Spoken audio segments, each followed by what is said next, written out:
Hello class, welcome to my kitchen. I am going to show you all how to make vanilla extract.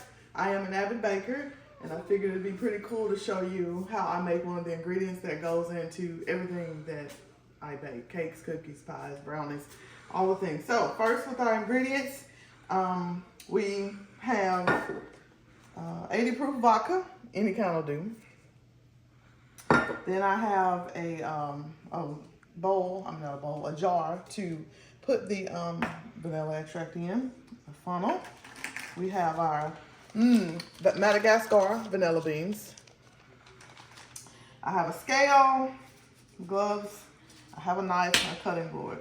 So first we're going to start off by cutting the vanilla beans. We have to cut them and split them open. That helps release the paste on the inside, so it helps flavor the liquid. So I am just going to cut these. I don't want to cut myself on camera. Okay. I'm going to cut it. And they're very moist. And they're Madagascar vanilla beans. And fun fact, 80% of the vanilla beans come from Madagascar. The rest may come from like Indonesia or some other tropical climates, because that's what vanilla beans like. Oh, there we go. Finally cut it. I was scared I was going to cut myself. So that's why I'm being real gentle with it. And they smell, oh, it smells so good. So good. And I figured I would start doing this, because I bake so much and I love baking. Like, it's one of the things that I like to do for the people in my life that I love. My grandmother did it a lot for us, all times of the year. I like doing it for my family and sharing this gift with others. But we need to make sure we have the right amount of vanilla beans to vodka. So the ratio is 1 ounce of vanilla beans to 8 ounces of alcohol. Now you can use, I'm using vodka because from what I researched, it's like the best. It'll give more vanilla bean flavor. You can use like clear rum, or you could use bourbon. And like if you use those, you will get the flavor of the rum or the bourbon into the vanilla extract as well. And if you like that, that's fine. But so I would say to each his own. So we're going to turn on the scale. And it's already tared. Yeah. So it's set. So we want to measure out 1 ounce. I'm not there yet. I have 10 vanilla beans in this pack. I'm not sure if that's going to be enough, but we're going to see. Let's hope it is. It'll probably take out 10 of those for, oh my goodness,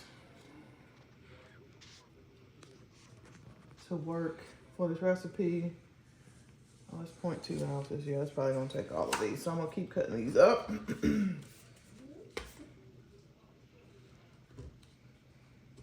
This is my first time doing this too, but I cook and bake so much.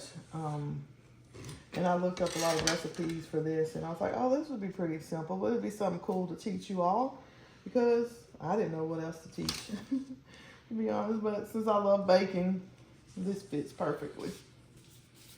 This fits perfectly. And I'm just cutting vanilla beans, cutting them open, like I said, to release the flavor and the paste that's on the inside. I guess if you can see that, you can see the beans there on the inside. Oh my goodness, it's so good. It smells so good. Still not at a whole ounce yet. So I guess I'm gonna have to use this package that I bought. It's probably a full ounce. Let's see. It says it's just 10 count. I don't know how many ounces that is, but I'm assuming I'm gonna have to use all the ones that I just bought. And you have to let this sit for like 6 to 8 weeks before you can even begin to use this. I'm not going to use this year anyways.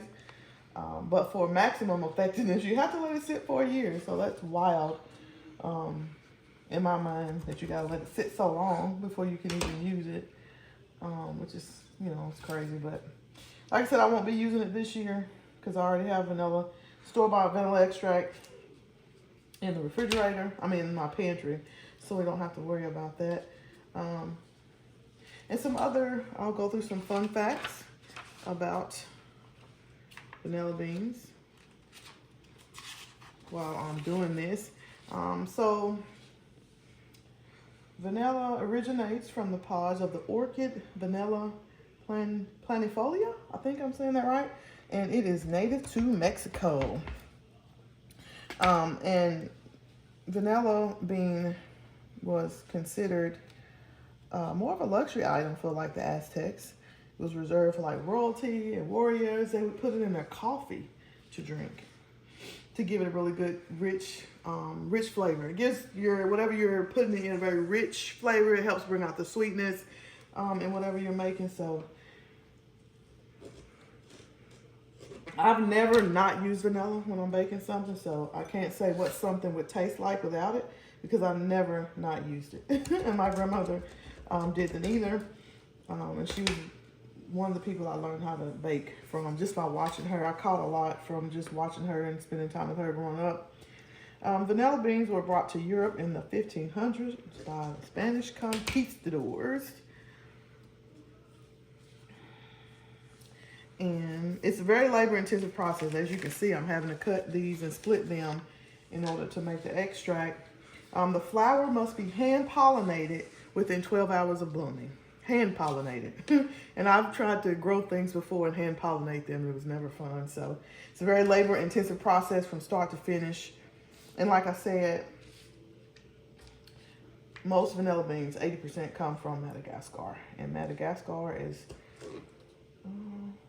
what direction is that? It's on the coast of that, off the coast of Africa. So, and I'm almost finished cutting all these up, so you can see the process. So maybe this is something, if you have some bakers in your life, maybe you could do this for them or point them this way. A co-worker of mine, she does this too, and I talked to her about it. She actually made some for our supervisor. Which I thought was pretty cool. Okay. Oh man, I'm gonna have to cut these and remeasure them because I'm moving too slow. And it was not happy about how slow I am moving. So let's see if I can speed this up. I don't want to cut myself. That's why I'm not trying to move too fast because I do not want to injure myself as I do this. And my daughter is a camera woman for us, so I figured it'd be best to come at it from this angle. Okay, so we have them all cut. Chop up again. Let's put this bowl up here. I'm gonna set my tare, and then I'm gonna put all the vanilla beans in there.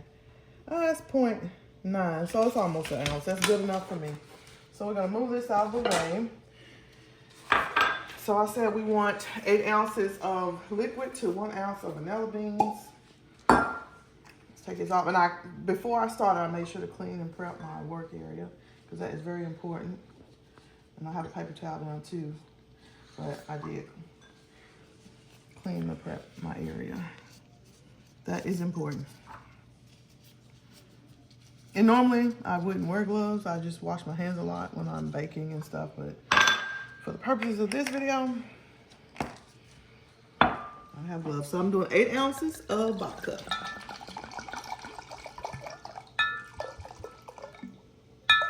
And the vodka is going to kind of pull the flavor of the vanilla bean out, and it's going to flavor the vodka. So we're going to pour this in here. I've already tested to make sure 8 ounces is plenty for this bottle. And I bought these off of Amazon, and the funnel came with it, so that was kind of cool because I don't have any funnels this small in my kitchen.